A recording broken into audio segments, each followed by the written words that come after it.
Hello, everybody. Today we are going to continue our quest through probability. This is our last probability thing we're going to talk about for a little while. And we're going to find expected value, which basically we can kind of think about as the average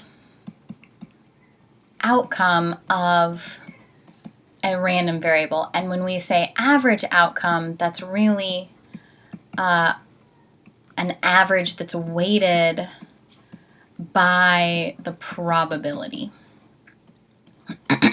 Okay, so let's look up one way to think about this. So if we have a random variable x, okay, we can look at it like this. What we want to do is look at x of a and the probability of that outcome a, and we want to go over all a in the sample space. Okay, I know some of you are looking at this and thinking, hey, Dr. Abernathy, this looks horrible. Okay, and it's hard to write things out in general sometime in a way that doesn't look terrible. But basically, what you're going to sum up, okay, is this is ranging over all of the possible outcomes of your probability experiment. This is the value that the random variable gives, okay, and this is the probability of that outcome A. All right, so another way you can think about this is sum up all of the terms, that is a value of x, and then multiply by the probability of getting that value. So let's go ahead and look at an example. Okay. All right, so let's flip a coin 3 times. Okay. And let's let x be the random variable that gives the number of times heads shows up. So we've looked at this example a few times.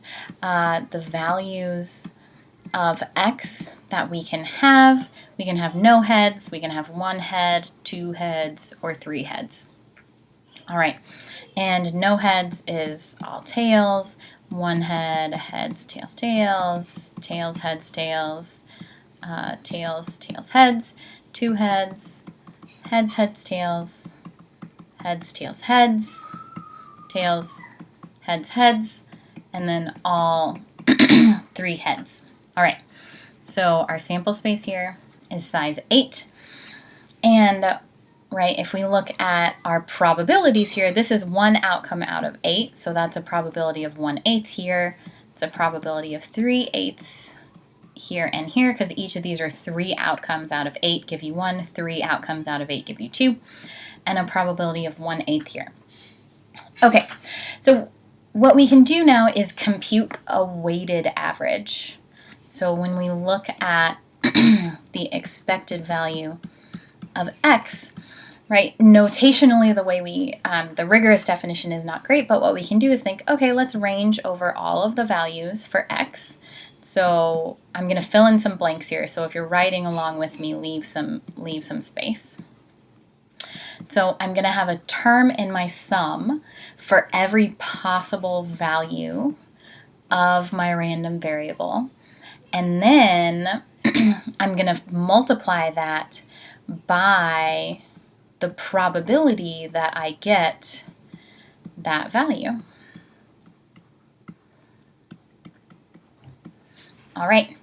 So basically, I get 0 1/8 of the time, I get 1 3/8 of the time, I get 2 3/8 of the time, I get 3 1/8 of the time, and that's going to give me what I can expect to get as my value. So let's multiply these in. Okay, I'm going to keep them all unsimplified so that they all have a denominator of 8. And then what? 3 and 6 is 9. 9 and 3 is 12. 12 over 8. So now we can go ahead and simplify. So what? 4 goes into this 3 times. 4 goes into this twice. 3 halves. So 1.5. So on average, we can expect this random variable to be 1.5. Okay, and what was that random variable? The number of heads. So the number of heads to be 1.5.